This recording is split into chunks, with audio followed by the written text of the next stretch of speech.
Bueno, muy buenas tardes a todos. Hola. Bueno, creo que nos escucha el micrófono. Sí. Bueno, pues muy buenas tardes a todos. Muchas gracias por acompañarnos en la presentación del libro de la exposición El no retorno de Cecilia Paredes. Tenemos la suerte de contar con la artista, con Cecilia, que ha venido desde Filadelfia a acompañarnos en la presentación de su libro, y con Fernando Garayoa, periodista cultural de aquí, de Pamplona. Hoy es un día muy especial para el museo. Siempre nos gusta presentar los catálogos de las exposiciones el día que se inaugura la exposición, pero este era un catálogo especial porque había que fotografiar aquellas obras que Cecilia ha hecho específicamente para la muestra y que estuvo trabajando durante semanas antes aquí con nosotros directamente en las paredes del museo, en las salas del museo, y que podrán apreciar si hojean el catálogo. Además les invito a adquirirlo en la librería y llevarse la firma de Cecilia si lo desean. Y bueno, al final de la charla tendremos unos 5 o 10 minutos para que le puedan formular las preguntas que quieran. Así que no me extiendo más y les dejo con Cecilia y con Fernando. Lo que vais a escuchar no es una conversación entre un experto y una artista, sino una conversación entre alguien que quedó admirado por la obra de Cecilia cuando la presentó aquí en el museo, y entonces desde ese punto de partida vamos a intentar un poquito desentrañar tanto las claves de las piezas que se muestran aquí como las propias claves de algunas de la obra de Cecilia, pero desde el punto de vista quizás del público, ¿no? De ese que se enfrenta a la obra por primera vez, muchas veces sin saber qué hay detrás de todo ello, que esa es la gran paradoja igual del arte contemporáneo. Y en este caso, quizá, Cecilia, si no te importa, podemos empezar porque el título No retorno, en este caso, nos lleva a un final que no un principio, porque muchas de las obras o varias obras de esta exposición las creaste aquí, algo que no les suele suceder mucho a los artistas y que de alguna manera te hará o te hizo sentir cosas diferentes al estar creando en el propio centro en el que vas a exponer. Bueno, buenas noches ante todo. Muchas gracias por que están todos aquí. En referencia al privilegio realmente de poder crear una obra en el sitio específico, es gracias a la increíble facilidad que he tenido desde el día 1 con este proyecto, y el hecho de que haya sido posible hacerla aquí por su tamaño y su complicada ingeniería que eran las barcas. En realidad no ha cambiado en sustancia quizás la idea que yo tenía, pero definitivamente sí ha cambiado en términos de que yo he aprendido en el camino muchísimas cosas a la hora de hacerlas, así como lo que se dice sobre el caballo, y con relativamente poco tiempo delante, ¿no? Un mes para hacer todas estas obras ha sido trabajo intenso, y sí, ha habido un montón de aprendizaje. Ese no retorno nos invita directamente, vamos ya un poquito al meollo, nos invita directamente a pensar lógicamente en la migración. Comentábamos antes que Cecilia ahora mismo es una migrante que vive en Filadelfia y que ella misma se está dando contra el muro de Trump. Entiendo que toda esa situación personal que se puede vivir ahora y la que atesoras de tu trayectoria anterior, de tus años en Costa Rica, eso de alguna manera tiene que influir directamente en todos esos pecios que vemos ahora, esas barcas que marcan una llegada y en la que no hay retorno. Bueno, cuando yo hablo de la migración o del no retorno, estoy refiriéndome a una pregunta o un cuestionamiento interno privado en términos íntimos, ¿no? Es decir, aun cuando la migración sea positiva y el anhelo de esa persona sea completado por una carrera exitosa, vamos a decir, y que el migrante ha logrado todo ese sueño que tenía, la herida del recuerdo, de la nostalgia, de aquello que se deja, yo no lo tengo muy claro si es el terruño, como se dice, o en realidad es simplemente el recuerdo de una infancia feliz o de una parte geográfica donde esa persona fue feliz. La cosa aquí es que es tremendamente importante y tremendamente fuerte. Entonces es un elemento fuertísimo. Ahora, para contestar directamente tu pregunta, si a eso que ya es un conversatorio privado interno se añade que hayan fuerzas negativas que no permiten ni siquiera la conclusión de la primera etapa de un anhelo hacia una vida mejor, o lo que está pasando más y más en estos tiempos, que es escaparse de la posibilidad de una muerte segura, entonces estamos hablando de pérdidas que yo personalmente las equiparo con todas las otras pérdidas que estamos teniendo en el mundo en este momento, con cada vez más polución, cada vez más basura en el mar, cada vez menos oír la fragilidad del alma del ser humano, ¿no? Estábamos conversando justamente esta tarde que yo me imagino que todos los deseos que están impresos en la obra de los deseos, que son tan íntimos y tan frágiles como un niño que está pidiendo un perro para alegrar a su familia, deben ser totalmente no importantes para una mente de un gobernante como Trump. Me imagino que debe tuitear diciendo bullshit o algo así, ¿no? Porque, digo, ¿no? Estamos hablando completamente de valores totalmente antagónicos.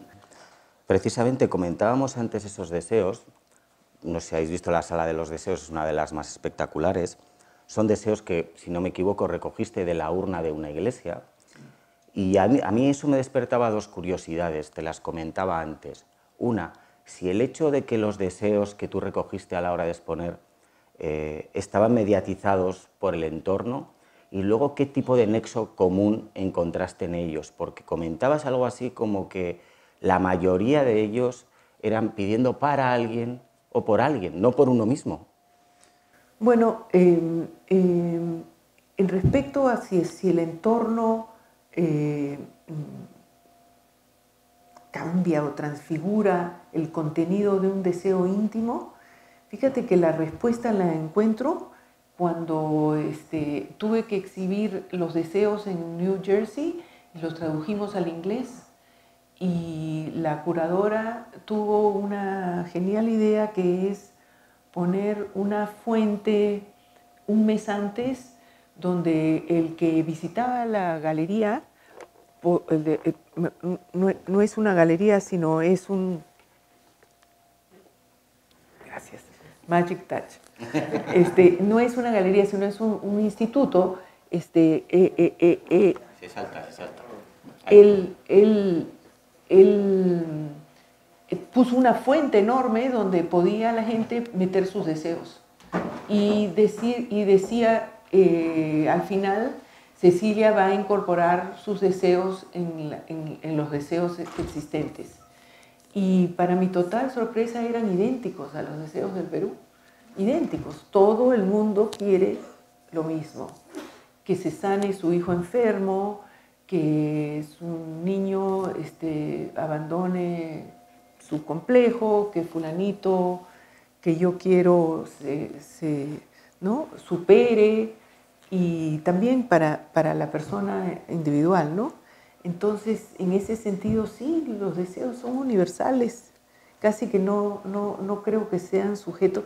Habrán algunos específicos, pero en general creo que el ser humano quiere cosas que son increíblemente universales, ¿no? Uh-huh. Es curioso porque muchas de las obras que presentan tratan o tienen un trasfondo político, social, filosófico, o tratan de cosas muy duras, pero sin embargo les has dado una máscara, las has envuelto en una belleza casi mística, casi como contraponiendo el contenido con el contenedor. No sé si te parece que es así o no, porque la verdad es que la belleza de las obras muchas veces esconde, como decía, un trasfondo mucho más duro que el que muestra esa belleza. Sí, me han acusado de ser una metralleta con funda de terciopelo. Pero sí, la verdad es de que a mí me interesa muchísimo la belleza, la poesía, la forma como decir ciertas cosas de una manera que implica una cierta, puede ser poesía tristeza, pero que al final está hablando de algo que uno reconoce a veces cierta profundidad de heridas a pesar de estar envuelto en otro tipo de sobre, ¿no? Vamos a decir, es verdad.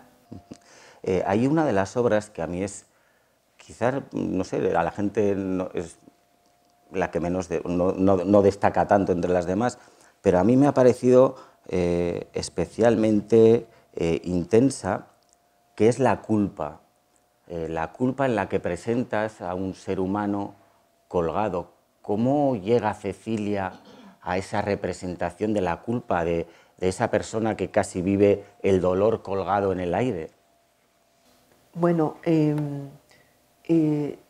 lo que más me interesa de esa pieza es la forma arqueada, ¿no? Esa pieza me imagino, puede estar en una cama y igual va a tener este dolor, ¿no? Hemos querido suspenderla del techo para que sea otra vez universal, para que esté en un entorno solo, oscuro, y que él sea solamente la fuente de luz. Para lograr hacer ese trabajo, he trabajado la fibra a una sola piel, vamos a decir. Normalmente, para que la escultura tan grande en fibra de vidrio no se rompa, debería ponerle 4, 5, 6 capas, ¿no? Pero aquí lo que he querido es justamente eso, que si se cae se haga añicos. ¿Por qué? Porque estoy hablando de esa fragilidad de alma, ¿no? Gracias a Dios hasta ahora no se nos ha caído. Pero se transparenta la luz muy sugerente, y aparte que ella tiene algunas vendas que yo le he puesto a la escultura y después se las he arrancado porque ya estaban con yeso, y también es como un desoye, ¿no? Como un llevarse la piel en el dolor. Al final eso no deja de ser más que la culpa. De una culpa sin culpa, ¿no? Que es la que más nos martiriza, ¿no? Aquella que nos hace preguntarnos, no sé, si alguien se enferma, ¿por qué le hago esto a mis hijos? Pero ¿cómo te puedes ni siquiera preguntar eso? Y sin embargo, esa pregunta existe, ¿no? Hay varias partes y varias claves. Yo cuando vi por primera vez las obras de las series Animal de mi tiempo o Sueños fugitivos, a mí me surgió inmediatamente una pregunta, y era ¿por qué Cecilia Paredes quería mimetizarse con la obra? Igual me equivoco, porque estoy casi seguro que esto no es un afán de ego ni de protagonismo, pero es increíble la forma en la que tienes de mimetizarte protagonizando la obra, pero sin protagonizarla, dándole casi más fuerza todavía al paisaje que hay detrás, sea cual sea. Bueno, digamos que una de las fundamentales características de representación, de la autorrepresentación, llámese ego, sería poner la cara, ¿no? Y en toda la serie tengo solamente 2 que tienen la cara por 2 específicas razones. La una, que es esta celeste que se llama Paisaje Azul, que era porque esa obra la hice específicamente para representar la preocupación que tenía en esa específica exhibición en el Centro Nobel de la Paz en Oslo acerca de el preservar la naturaleza. Y estando en un mundo anglosajón, yo había tomado la frase in your face como algo para que sea la cara la que sea contundente con la flor que estaba en vías de extinción aquí. La segunda es la que se llama Nocturno, que es una que es toda negra, donde los ojos son exactamente iguales que unas semillas que acompañan el textil. Entonces, esta explicación te la doy porque en esos dos casos específicos la cara casi no tiene protagonismo. Sin embargo, en el resto de las obras, más que nada es la espalda o toda la piel. Cuando empiezo a hacer estas obras, en realidad, número uno, yo soy el sujeto porque me parece que someter a otra persona a la tortura de estar 7 horas sin moverse y siendo pintada y no puedes ni hablar, decía yo, bueno, yo pues que ya que soy la más interesada en que esto funcione, me pongo yo. Después es que me he dado cuenta que yo estaba escribiendo una especie de memoria, que estaba escribiendo mi propia historia, porque la serie empieza cuando yo me mudo a los Estados Unidos y abandono mi amado Costa Rica y comienzo a tener una cierta urgencia para escribir sobre mi piel las partes de Costa Rica que más recuerdo. Y después, también al mismo tiempo, la novedad de la nueva geografía que me acompaña. Fíjate que hemos hablado de culpa, de deseo, al final creo que fuiste tú misma la que lo definiste. Si cogemos toda la exposición en global, es como un viaje o un camino, una senda hacia la sensibilidad humana, hacia todas las sensibilidades humanas. Lo que pasa que tiene unas descripciones muy variadas a las que no sé si les has dado un hilo común o no sé si tenemos que darle un hilo argumental a este viaje que nos propones a todas estas sensibilidades humanas. Bueno, espero que cada uno encuentre la suya, pero creo que sí me interesa pues atender ciertos temas fundamentales del ser humano, ¿no? Su relación con el entorno, dónde estoy parada con respecto al cosmos, ¿no? Los cuerpos celestes, el amor, la ternura, la preocupación. Esos son mis preocupaciones fundamentales. Volvemos un poco al punto de vista que comentaba antes, que es el del espectador. ¿Qué cree que va a encontrar el espectador a través de obras o al ver obras o al contemplar obras como Quetzalcóatl, que son obras de un tamaño considerable, que te imponen, pero que lógicamente, y volvemos a lo que comentábamos antes, estás viendo algo pero no sabes lo que hay detrás, no sabes eso. De tal manera que es lo que sucede con el arte contemporáneo, estás viendo una cosa pero no sabes el trasfondo que hay detrás. ¿Qué cree que el espectador cree que es capaz de llegar a todo eso? Bueno, la verdad es de que como artista, a mí creo yo que lo que me corresponde es hacer una obra que esté correctamente bien hecha, estéticamente bien hecha, armónica y poética, que atraiga como se atrae a una mosca a un sitio donde hay dulce. Y luego vas descubriendo que detrás de esa obra que te ha traído hay un mensaje. Eso me interesa muchísimo. La persona se puede ir sin leer el mensaje, puede irse, pero si lo lee y entra dentro de este mundo, entonces va a ver que detrás de estas plumas tornasoles teñidas a mano, y asociadas a la historia de la serpiente emplumada mexicana, que es un dios que tiene varias acepciones de acuerdo a quienes estaban, ¿no? Para los mixtecas es algo, para los aztecas es otro. Para los aztecas era el dios, el Quetzalcóatl era el dios protector del conocimiento. Y los maestros la tienen como su protector. Y estos chicos que murieron eran estudiantes para maestros. Y eran estudiantes, o sea, doble. Querían adquirir el conocimiento y iban a ser los que iban a dar el conocimiento. Y desaparecen sin dejar rastro, y en el tiempo que pasa esto, pues a mí me da una cólera empática, ¿no? ¿Cómo es posible que esto suceda? ¿Cómo estarán esos padres, no? Y tengo un pequeño anhelo que sea que por lo menos cuando cambie el gobierno de repente va a haber algo y no hay nada, seguimos en la misma. Entonces la obra seguirá vigente hasta que no haya algún tipo de atisbo de qué pasó.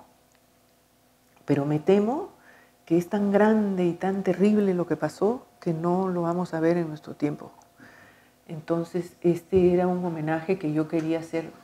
Y luego también el hecho de que, pues, hay otro ingrediente que es que durante el medioevo había el castigo del que le ponían brea y lo emplumaban y lo hacían caminar como el gran castigo, ¿no? Entonces, es un jalón de orejas que le estoy haciendo a Quetzalcóatl, que no estuvo atento, ¿no? Y que debió proteger pues a los jóvenes. Y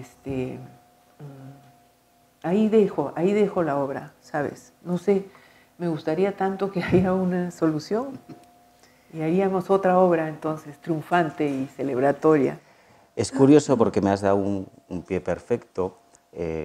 Hablábamos de que la exposición y gran parte de tu obra está centrada en el ser humano, pero sin embargo hay otra clave muy importante que es la mitología, que digamos que ya no está tan centrada en el ser humano, sino que casi no es un polo opuesto, pero casi. ¿Cómo se interrelacionan ambos y cuál es para ti el sentido de incorporar la mitología a tu obra?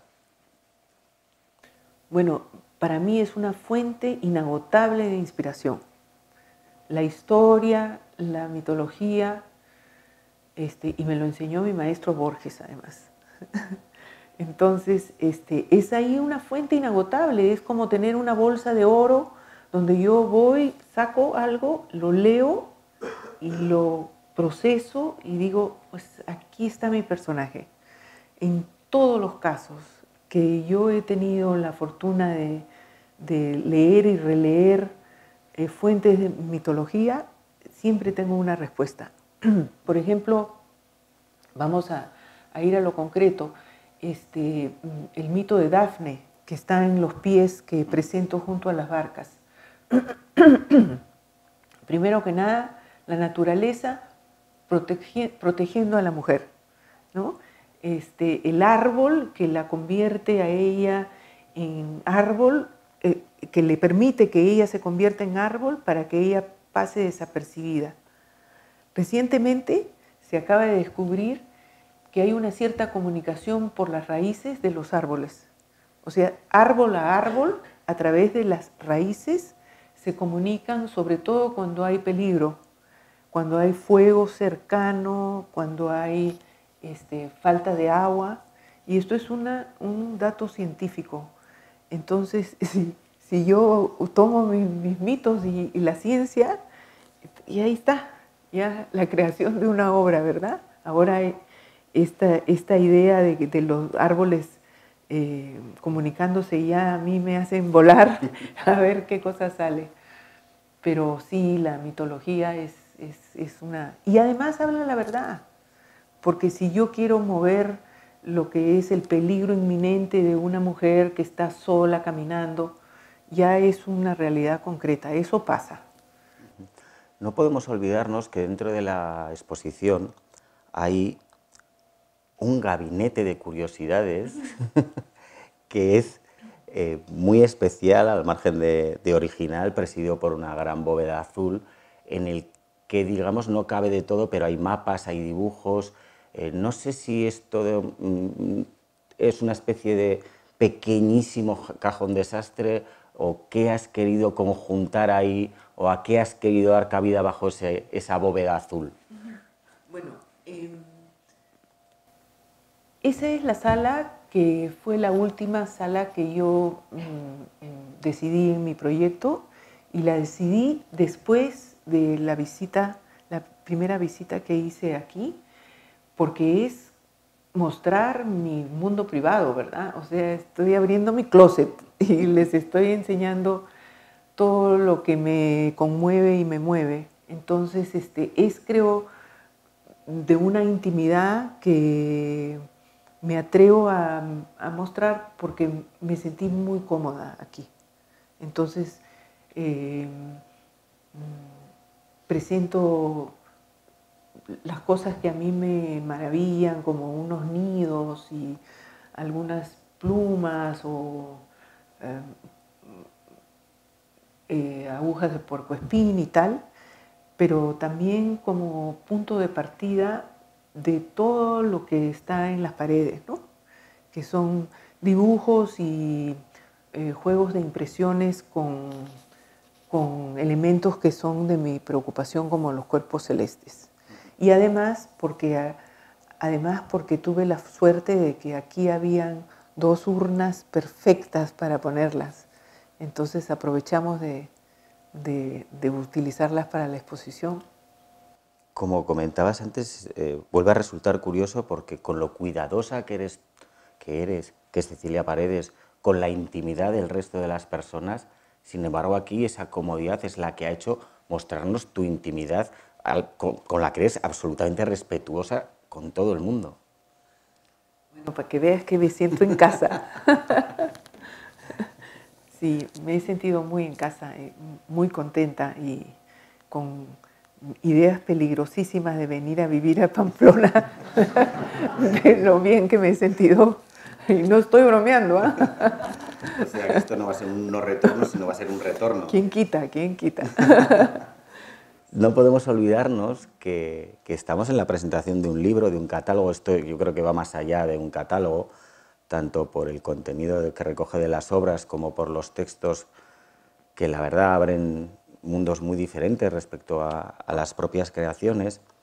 Pero a mí me volvió a despertar cuando Cecilia coge el catálogo de esta exposición. Lógicamente a mí me sucede ver las obras de una manera distinta.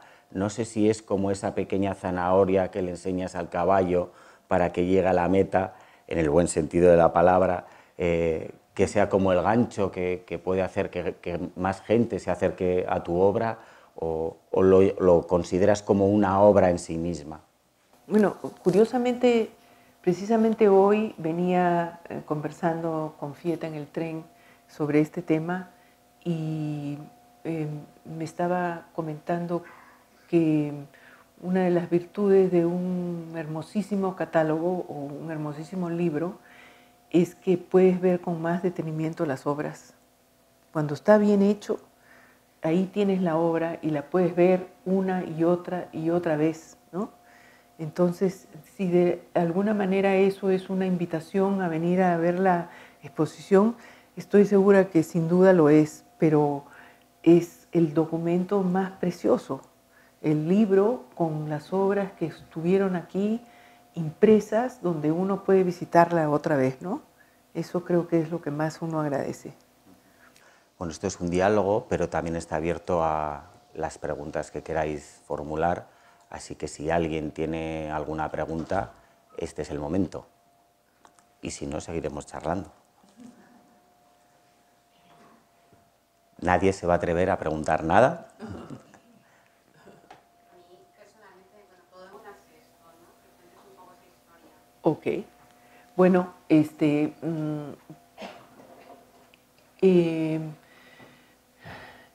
yo soy una artista que mi obra mucho se basa en hallazgos.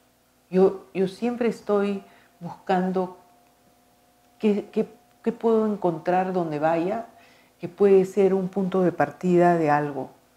Por ejemplo,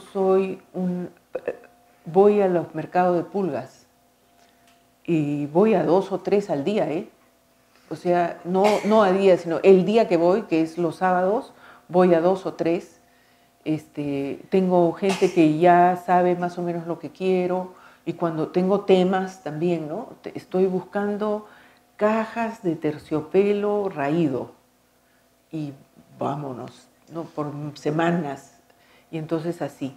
Y también hay el otro que es el encuentro fortuito, y eso fue que yo entré a esta iglesia porque aparte de que en Latinoamérica pues es macondo a veces, ¿verdad? Increíble, me habían pasado el dato que había un niño Dios disfrazado de almirante naval.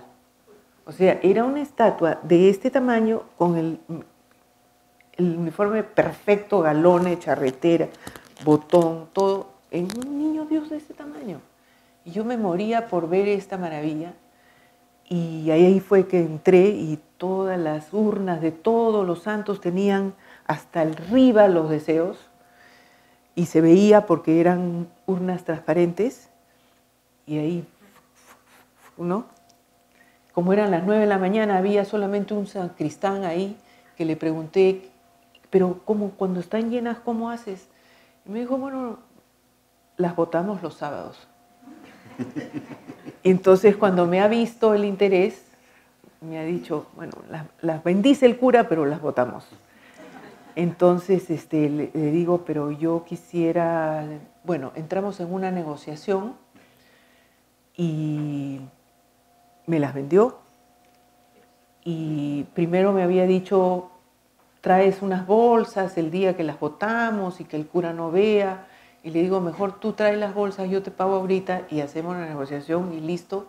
Y en 5 minutos ya estaba yo en el taxi con 2 bolsas enormes llenas de deseos, con culpa, ¿no? Con todo, sintiéndome un ladrón verdaderamente, y él recibió un muy buen tip, así que creo que ambas partes estábamos contentas. Y después viene ya la parte seria, donde voy al taller y leo todo, y separo, selecciono, saco los deseos que son imposibles de compartir porque son demasiado fuertes o demasiado íntimos, y tomo la decisión, todo esto es semanas de semanas, ¿verdad? Tomo la decisión de hacerlo como están presentados ahora, es decir, como un mantra.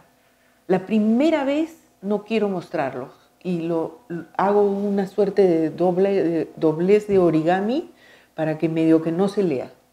Pero después ya encuentro que mi recato por la intimidad privada del otro es menos que la maravilla de los textos, la transparente, genuina tenderness, ternura de la gente, es tan conmovedor, que es mucho más fuerte. Entonces decido mostrarlas así, como en una sola cinta, como si fuera un gran rezo, ¿no? Y luego lo que me inspira mostrarlas como están mostradas, que son como en rulo, es porque vi que así en las procesiones guatemaltecas, cuando hacen con el incienso el humo, cuando pregunto me dicen, es así como se van los rezos más rápidos al cielo. Entonces yo he imitado en mi propuesta la forma como el humo iba, ¿no? Entonces, luego he encontrado mucho humor también en los deseos, que es algo que es bien escaso. El humor en el arte contemporáneo es algo que tiene que estar más y más presente, y sin embargo es tan difícil, y sobre todo para una persona que vive la vida como yo, pero había mucho humor y mucha alegría Y al final fue como un gran canto, ¿sabes? Como una cosa linda que se está yendo al cielo y que todo el mundo encuentra su deseo y lo puede poner. Y voy a incorporar los que están aquí. Y es una obra muy grata, sí. Y con una anécdota linda además detrás. Y con un acólito feliz. ¿Alguna cuestión más? Sí que te iba a comentar que esto último que dices es también hila con este afán de reciclar, de reutilizar, de coger elementos para dotarlos de una nueva vida, que es algo que también marca mucha parte de tu obra. Sí. Me encanta reciclar, me encanta reusar. Me parece que darle un segundo aire a muchas cosas es importante. Y después lo que más me interesa es cuando, por ejemplo, el elemento ha caído al suelo porque ya tuvo su ciclo natural de vida, como una semilla ¿no?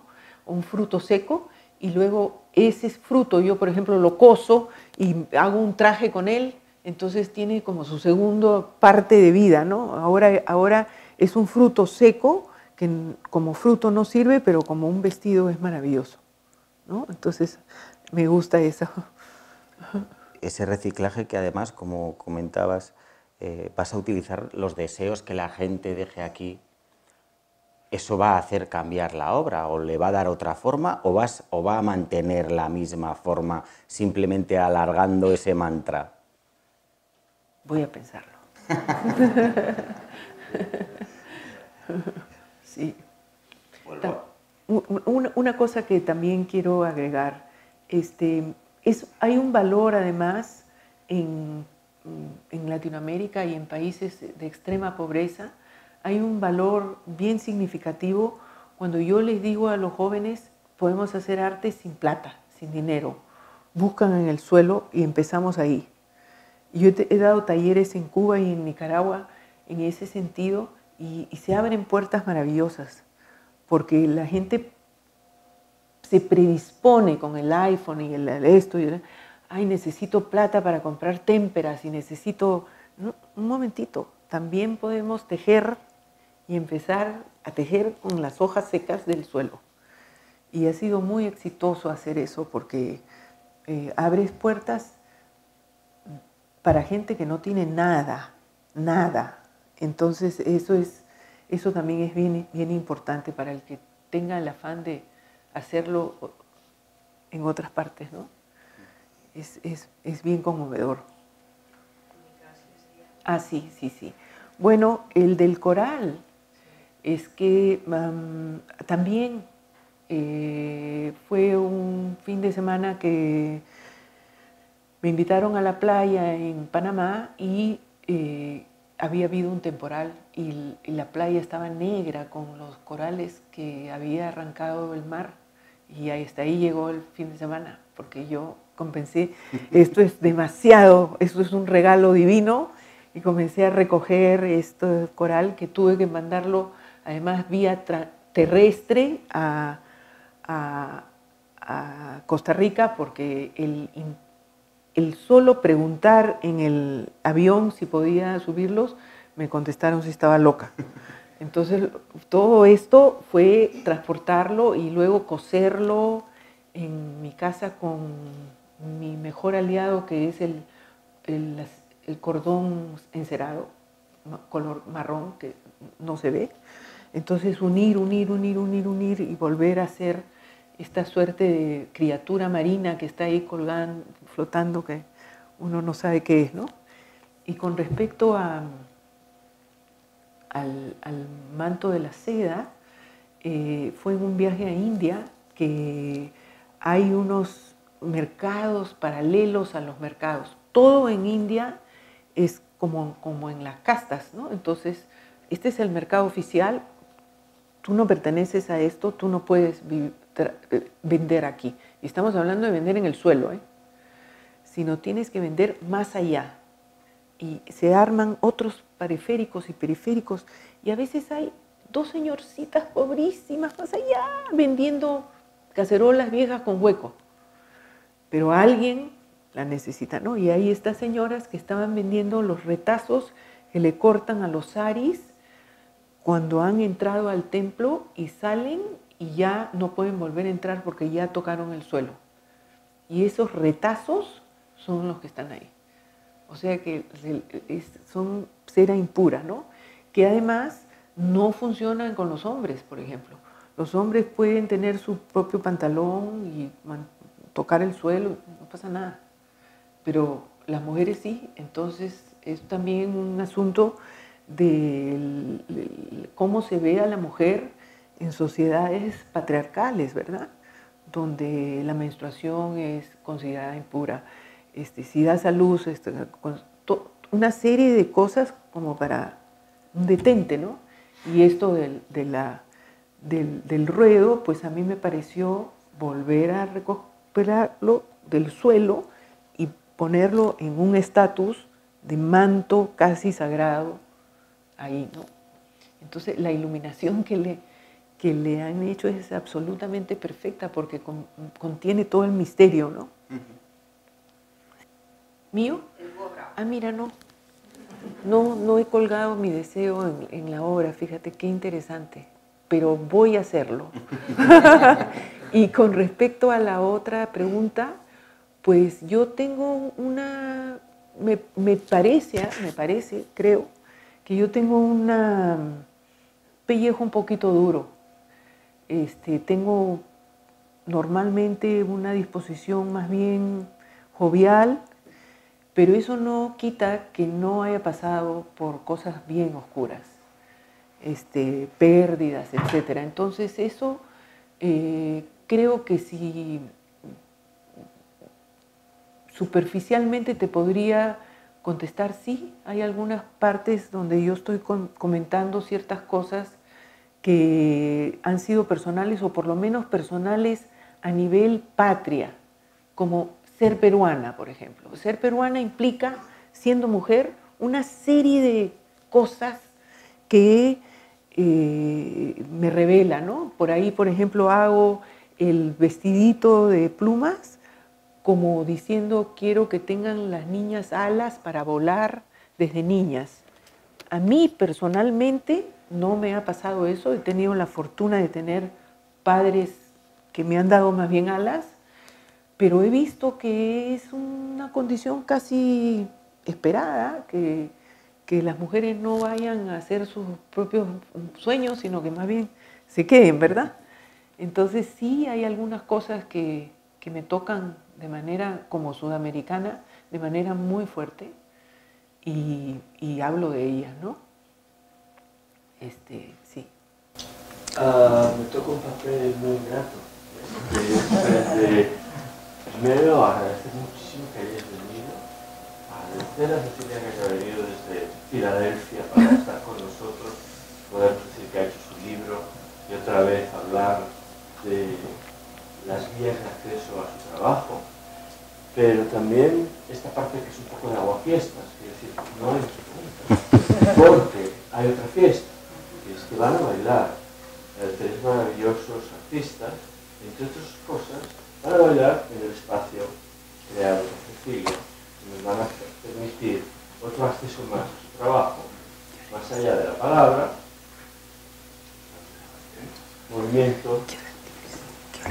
Invitamos a que continuemos mirando el trabajo de Cecilia desde los bailarines que van a empezar en nada.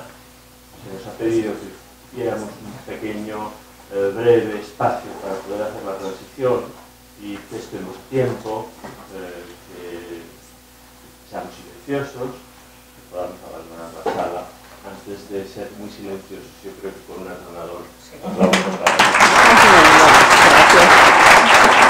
Gracias. Gracias.